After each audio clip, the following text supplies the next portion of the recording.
बरेली में 26 सितंबर की हिंसा के बाद योगी की पुलिस अब आरोपियों के गुनाहों का हिसाब किताब करने में जुटी हुई है। और अब सिर्फ पुलिस ही नहीं बल्कि बुलडोजर भी इन उपद्रवियों के अवैध किलों को मलबे में तब्दील करने के लिए गरज रहा है। जी हाँ, बरेली की हवा में जिसने भी जहर घोलने की कोशिश की अब उसकी शामत आ चुकी है, क्योंकि सीएम योगी आदित्यनाथ पहले ही ये कह चुके हैं कि मौलाना शायद भूल गया था कि शासन किसका है।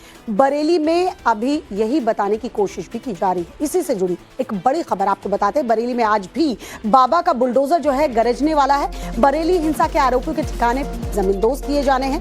तौकीर के करीबी नफीस के ठिकाने पर आज बुलडोजर एक्शन देखने को मिलेगा।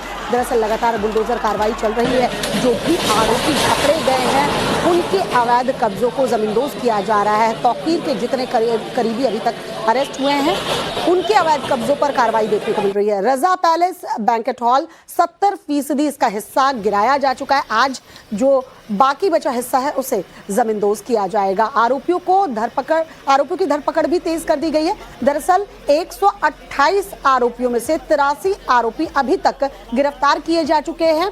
बाकियों की तलाश के लिए पुलिस फिलहाल दबिश दे रही है।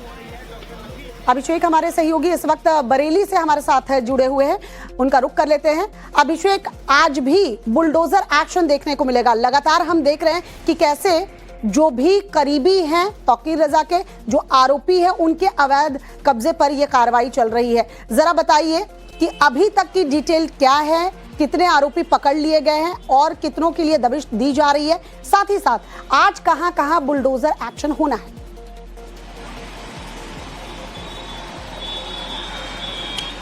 देखिए, बिल्कुल ये साफ हो गया था जिस दिन ये हिंसा हुई थी उस दिन ही साफ किया गया था शासन और प्रशासन दोनों के तरफ से कि कठोर कार्रवाई होगी। और वो कठोर कार्रवाई किस रूप में होगी वो अब देखने को मिल रही है। विधिक रूप से अगर हम देखें तो अब तक 83 लोगों को गिरफ्तार किया गया है। वहीं अब जो बुलडोजर एक्शन है वो भी बरेली हिंसा मामले में शुरू हो गई है। नफीस जिसने पुलिस के हाथ काटने की धमकी दी थी उसके बारात घर पर बुलडोजर चला है, कार्रवाई हुई है। इसके अलावा देखिए यहाँ पर सुरक्षा के लिहाज से जो तमाम पुलिस बल हैं बरेली के अंदर इनको तैनात किया गया है। हर एक चौक चौराहे पे जहाँ मौजूद हैं यहाँ भी देखिए यहाँ पर सुरक्षा व्यवस्था जो है उसको तंदुरुस्त किया गया है। हर जगह पर जो पुलिस की टीम है उसको डिप्लॉय किया गया है और लगातार जो मॉनिटरिंग पेट्रोलिंग है वो यहाँ पर की जा रही है। किसी भी संदिग्ध जो है उसको बरेली में अगर देखा जा रहा है तो रोका जा रहा है। 128 लोगों की गिरफ्तारी होनी है जिनको नामजद किया गया है और अब तक जो गिरफ्तारी हुई है उसमें 83 लोगों की गिरफ्तारी हुई है। तो ऐसे में लगातार जो कार्रवाई का सिलसिला है, जो गिरफ्तारी का सिलसिला है वो यहाँ पर बरेली में देखने को मिल रहा है।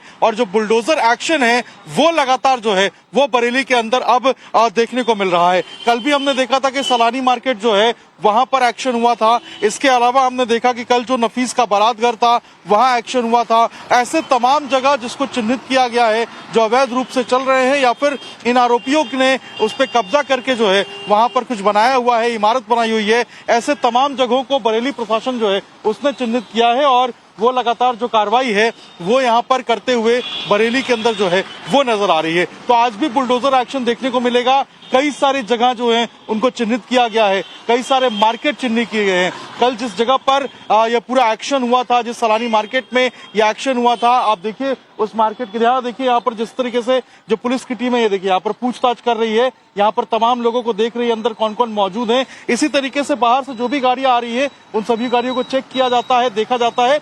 और ये बरेली के अंदर जो है वो एक प्रैक्टिस बन गई है। लगातार पुलिस देख रही है, मॉनिटर कर रही है, उसके बाद ही आगे जाने दिया जा रहा है। तो 128 लोगों की जो गिरफ्तारी है वो होनी है। 83 लोगों को अभी तक गिरफ्तार किया गया है। लगातार जो छानबीन है, जो अलग अलग टीमें हैं पुलिस की, उसको लगाया गया है ताकि उनको गिरफ्तार किया जा सके। और एक्शन की बात करें तो बुलडोजर एक्शन हो या सीलिंग का एक्शन हो वो लगातार जारी है। फरहत जो कि तौकीर रजा को जिसने शरण दिया था उसके घर को भी सील किया गया है और वहां भी एक्शन हुआ है। तो लगातार जो एक्शन है वो बरेली के अंदर देखा जा सकता है, चाहे बुलडोजर हो, सीलिंग हो या गिरफ्तारी हो। आज भी एक्शन जो बुलडोजर का हो या सीलिंग का या गिरफ्तारी का बरेली के अंदर जारी रहेगा। जी चलिए, नजर बनाए रखिए। अभिषेक का लगातार अपडेट आपसे लेते रहेंगे। फिलहाल आपका बहुत बहुत शुक्रिया।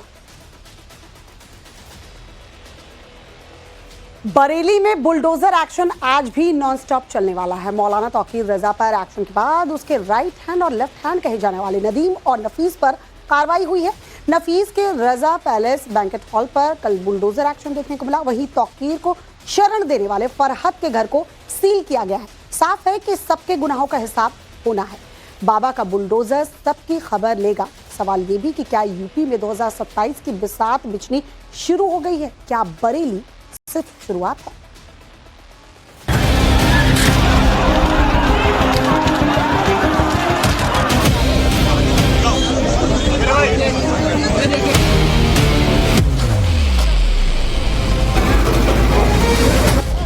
बरेली में बुलडोजर एक्शन, शहर शहर कितने नेताओं को टेंशन। 83 आरोपियों की गिरफ्तारी के बाद बरेली में फुल अटेंशन। जिन्हें बरेली जाना था वो तो नहीं पहुंचे, लेकिन उनके बदले बाबा का बुलडोजर पहुंच गया।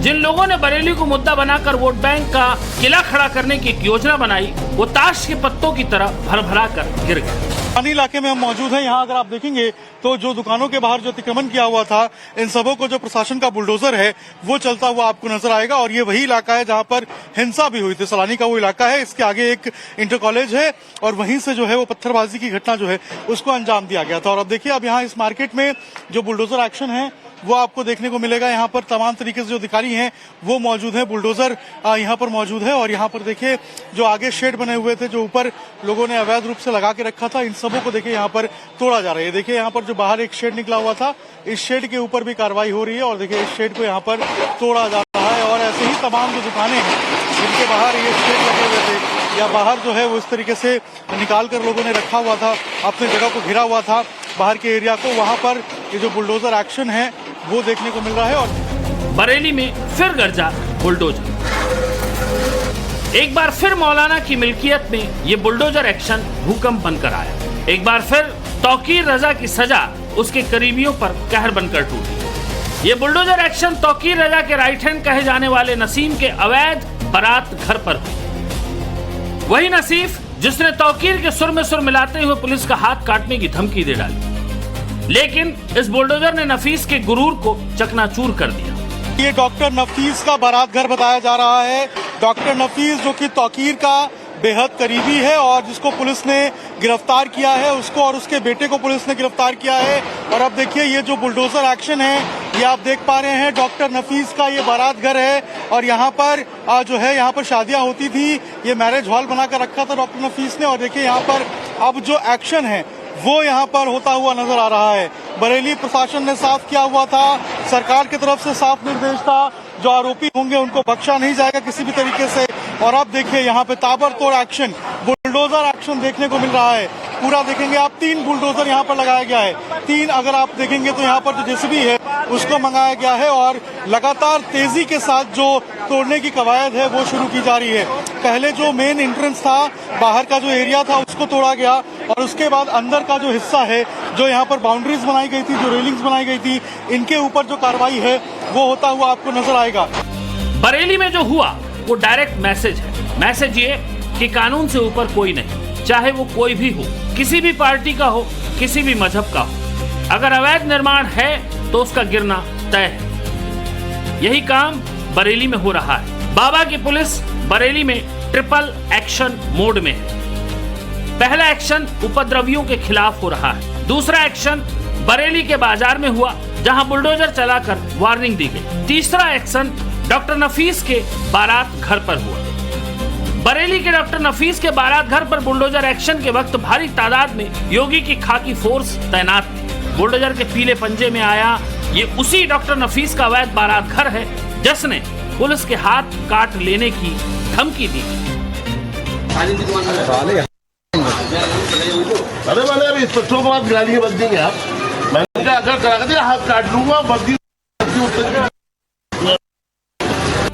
बरेली में जो हो रहा है वो तौकीर ब्रिगेड को सीधा मैसेज है। जिसने उपद्रव मचाने की कोशिश की वो नहीं बचेगा। एक तरफ योगी सरकार उपद्रवियों का इलाज करने में लगी है, तो दूसरी तरफ समाजवादी पार्टी को इसमें अपने वोट गणित का समीकरण सूझ रहा है। सियासत को साधने में लगी समाजवादी पार्टी शायद ये भूल रही है कि जिन लोगों ने पुलिस पर ईंटें बरसाई, शासन, प्रशासन और सरकार पर सवाल उठाए, ये बुलडोजर उन्हीं के खिलाफ गरज रहा है। जहां पहले पत्थर चल रहे थे, अब वहां कानून की गूंज सुनाई दे रही है। यहाँ जो भी हो रहा है वो कानून के मुताबिक किया जा रहा है। डॉक्टर नफीस को भी पहले पुलिस ने गिरफ्तार किया, फिर जांच के बाद उसकी अवैध संपत्ति पर बुलडोजर चलाया गया। ये एक्शन इसीलिए किया जा रहा है ताकि अशांति फैलाने वाले, पत्थर चलाने वाले, सरकारी संपत्ति को नुकसान पहुंचाने वाले मौलाना के कहे में ना आए। बड़ा सवाल है कि क्या समाजवादी पार्टी को इसमें भी वोट बैंक दिख रहा है? आनन फानन में कल 14 नेताओं का डेलीगेशन तैयार किया गया। योजना बनाई गई कि सपा डेलीगेशन बरेली जाएगा। सपा के तरफ से दलील दी गई कि उनका डेलीगेशन लाठीचार्ज, बुलडोजर एक्शन और हाफ एनकाउंटर से पीड़ित परिवारों से मिलेगा। लेकिन प्रशासन को इसमें राजनीति नजर आई। शांत हो रहे बरेली में अशांति फैलने का अंदेशा नजर आया। लिहाजा लखनऊ से लेकर दिल्ली की सीमाओं तक समाजवादी पार्टी के डेलीगेशन को रोक दिया गया। दिल्ली से बरेली जा रहे सांसद हरेंद्र मलिक, इकरा हसन और मोहिबुल्लाह नदवी को गाजियाबाद बॉर्डर पर रोका गया। लखनऊ में नेता प्रतिपक्ष माता प्रसाद पांडे को पुलिस ने उनके घर पर ही हाउस अरेस्ट कर लिया। संभल सांसद जियाउर रहमान बर्क जब बरेली के लिए निकले तो उन्हें घर में ही रोक लिया गया। प्रशासन के तरफ से दो टूक कह दिया गया कि उनके बरेली जाने से वहां का माहौल बिगड़ सकता है। ऐसे में सवाल है कि जब मामला शांत है तो सपा नेताओं को बरेली क्यों जाना है?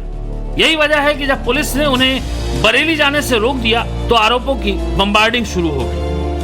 हम लोग उत्तर प्रदेश के रहतवान हैं, जनप्रतिनिधि हैं, हम चोर चक्के नहीं हैं। किस वजह से हमारे साथ इस तरह का जो बर्ताव ये पुलिस प्रशासन कर रहा है हमारी समझ से परे। ये साफ साफ दिखाई देता है कि उत्तर प्रदेश में अनडिक्लेयर्ड इमरजेंसी है, कानून व्यवस्था बिल्कुल खत्म हो चुकी है और सत्ता का दुरुपयोग उत्तर प्रदेश सरकार कर रही है। इकरा हसन की प्रतिक्रिया बरेली जाने से रोकने पर आई है। दरअसल दिल्ली से बरेली जा रहे सपा सांसद हरेंद्र मलिक, इकरा हसन और मोहिबुल्लाह नदवी को बॉर्डर पर ही पुलिस ने रोक लिया। तीनों एमपी करीब 40 मिनट तक अड़े रहे। सांसद हरेंद्र मलिक के सामने पुलिस वाले खड़े हो गए। मलिक ने पुलिस वालों को पीछे हटाने की कोशिश की लेकिन पुलिस वाले हटे नहीं। हम मजलूमों के लिए हर लड़ाई लड़ती रहेंगे। समाजवादी पार्टी मजलूमों के साथ खड़ी है और जिस तरह का अन्याय हो रहा है वो सरासर कानून का मजाक है। सवाल है कि जो पथराव कर रहे थे, बंदूक चला रहे थे, हिंसा कर रहे थे, वो पीड़ित हैं या उपद्रवी? क्या समाजवादी पार्टी जानबूझकर बरेली हिंसा की आग को बुझने नहीं देना चाहती? बरेली में 26 सितंबर को जुमे की नमाज के बाद आई लव मोहम्मद पोस्टर विवाद को लेकर मुस्लिम समुदाय के लोगों ने प्रदर्शन किया और वही झड़प पुलिस के साथ हिंसक झड़प में बदल गई। प्रदर्शनकारियों ने पथराव किया तो पुलिस ने लाठीचार्ज कर भीड़ को तितर-बितर किया। इस दौरान कई लोग घायल हुए। इस हिंसा के बाद मुख्य आरोपी मौलाना तौकीर रजा को गिरफ्तार किया गया। कई संपत्तियां सील की गई, जबकि अब तक 83 से अधिक लोग जेल भेजे जा चुके हैं। आरोपियों का कबूलनामा अपने आप में पूरी कहानी बयां कर रहा है। हो गई थी बाबूजी, गलती हो गई थी। माफी मांगते हैं आप लोग? आप माफी मांग रहे हैं बाबूजी, माफी मांग रहे हैं। किसके बहकावे में आ गए थे आप लोग? चले आए थे, किसी के भाई पास चले आए थे बाबूजी। अब आप लोग ऐसा नहीं करेंगे? अब कभी बाबूजी नहीं करेंगे, कभी नहीं करेंगे। बावजूद इसके हिंसा के 9 दिन बीत जाने के बाद भी सियासी उबाल थमता नहीं दिख रहा। इस मुद्दे पर जमकर राजनीति हो रही है। यहाँ तक कि समाजवादी पार्टी पुलिस की लाठीचार्ज में घायल हुए उपद्रवियों के निर्दोष होने का दावा कर रही है। उनसे मिलकर उनके जख्मों पर मरहम लगाने की कोशिश कर रही है। बरेली जाने वालों में संभल सांसद जियाउर रहमान बर्क भी थे, लेकिन पुलिस ने बरेली जाने नहीं दिया। बर्क जब अपने घर से निकले तो उनके सामने दीवार बनकर खाकी खड़ी हो गई। बर्क काफी देर तक बरेली जाने पर अड़े रहे, लेकिन पुलिस ने उन्हें घर से बाहर नहीं जाने दिया। हम बरेली जाना चाहते हैं, पीड़ित परिवारों से मिलना चाहते हैं और जिस प्रकार से उनके साथ में जुल्म ज्यादती हो रही है, इस चीज को पूरी देश और दुनिया देख रही है और एक ये नजीर जो बन रही है, इससे हमारे प्रदेश में देश की छवि खराब हो रही है कि किस प्रकार से टारगेट कर करके लोगों के साथ में जो अन्याय हो रहा है, जो नाइंसाफी हो रही है, हम उसके साथ दो तरीके से कि आजाद मुल्क के अंदर कभी सोचा नहीं था हमारे ग्रुप में इस प्रकार के दिन कभी देखने को मिले। बरेली जाने के लिए बनाई गई डेलीगेशन की अगुवाई उत्तर प्रदेश विधानसभा के विपक्ष के नेता माता प्रसाद पांडे करने वाले थे, लेकिन उनको भी घर से बाहर नहीं निकलने दिया गया। पुलिस ने कानून व्यवस्था का हवाला देकर उनको लखनऊ में उनके घर से बाहर निकलने नहीं दिया। यहाँ एक वर्ग विशेष के लोगों को पकड़ पकड़ के पीटा जा रहा है, जेल भेजा जा रहा है, उनके साथ अन्याय हो रहा है और सरकार गंभीरता से कर रही है और कुछ करेंगे, लोगों के घर गिराने की बात हो रही है। तो इस सब की जानकारी के लिए जा रहे थे कि क्या हो रहा है असली, क्योंकि जो अखबार देता है तो अखबार तो सरकार के दबाव में रहता है हम लोग सही पता लगाते। जिस दिन बरेली में हिंसा हुई उसी दिन से यूपी की सियासत में उबाल दिख रहा है। पार्टी मजहब और चुनावी फायदे तलाशने के लिए उपद्रवियों का हमदर्द बन रही है। बीजेपी की तरफ से एक के बाद एक कई सवाल दागे जा रहे हैं। बरेली की संवेदनशील परिस्थितियों को उत्तर प्रदेश की पुलिस और प्रशासन ने बहुत धैर्य और संयम के साथ उसको नियंत्रित करने का काम किया। बरेली को अशांत करने की जो साजिश थी, षड्यंत्र थी, उसको विफल कर देने का काम किया। लेकिन समाजवादी पार्टी के लोगों को इससे संतोष नहीं हो रहा है। इसलिए समाजवादी पार्टी के लोग जानबूझ करके भावनाएं भड़काने के लिए अब प्रतिनिधि मंडल भेजने का एक स्वांग रच रहे हैं और ऐसे लोगों से सावधान रहने की जरूरत है। बड़ा सवाल यह है कि जिस तौकीर रजा ने लोगों को बहकाकर सड़क पर उतारा, जिसने माहौल खराब करने के लिए मुस्लिम नौजवानों को उकसाया, उसके सलाखों के पीछे होने से समाजवादी पार्टी को क्या परेशानी है? उनको इन मुस्लिम धर्मगुरुओं की जरूर सुननी चाहिए। आज की तारीख में पैगम्बर इस्लाम सल्लल्लाहु ताला अलैहि वसल्लम के नाम पाक की बेअदबी हो रही है, बेहुरमती हो रही है और सियासत में उनके नाम का इस्तेमाल किया जा रहा है, जो कि नहीं होना चाहिए। तो ये मोहब्बत का पैमाना दिलों में होता है और ये सड़क पर, रोड पर बैनर छाप करके ये दिखावा है, ये मोहब्बत का पैमाना नहीं है। इसको मोहब्बत नहीं कहा जा सकता। ये पैगम्बर इस्लाम की शिक्षा और उनकी तालीमात के खिलाफ है। खुद मौलाना भी अपील इसलिए कर रहे हैं क्योंकि बरेली में हिंसा भड़काई गई, शांति व्यवस्था को चैलेंज किया गया, पुलिस वालों की जान लेने की साजिश रची गई। ऐसे में मौलानाओं का स्टैंड क्लियर है, किसी के बहकावे में नहीं आना है। जिस तरह से आई लव मोहम्मद सल्लल्लाहु अलैहि वसल्लम और नाराए तकबीर के नारों को लेकर के पिछले दिनों में रोड पे आकर के तनाव बढ़ा और हिंसाएं हुई, तो मेरा मानना यह है कि किसी की भी ताकत का, किसी नाम का इस्तेमाल अगर गलत तरीके से हो रहा है तो ये एक फितना होता है और इसकी इस्लाम में बिल्कुल इजाजत नहीं है। जिस तरह के हालात पिछले दिनों में बने तो ये एक फितने की शक्ल ले रहा था, समाज में फसाद फैलने को था। तो शांति व्यवस्था कायम करने के लिए प्रशासन की कार्रवाई ये बेहतर है। एक तरफ मुस्लिम धर्मगुरुओं का एक वर्ग है जो बरेली वालों को सियासत से दूर रहने की हिदायत दे रहे हैं, वहीं दूसरी ओर समाजवादी पार्टी के नेता बरेली बरेली चिल्ला रहे हैं। पुलिस के एक्शन को मुस्लिमों के खिलाफ करार देने का नैरेटिव गढ़ रहे हैं। क्या यही वजह है कि बरेली में हो रहे बुलडोजर एक्शन को योगी सरकार कानून की मिसाल के तौर पर पेश कर रही है? तो वहीं समाजवादी पार्टी उसी बुलडोजर के नीचे वोट बैंक तलाश रही है, क्योंकि पीडीए का दम भरने वाली समाजवादी पार्टी को बहुत अच्छे से पता है कि 2027 में यूपी की सत्ता की कुर्सी तक जाने वाला उसका रास्ता मुस्लिम वोट बैंक की इन गलियों से ही गुजरता है, जहाँ अभी योगी सरकार का बुलडोजर गरज रहा है। बरेली से अभिषेक राज और लखनऊ से विनोद मिश्रा के साथ ब्यूरो रिपोर्ट, टाइम्स नाउ, नव भारत।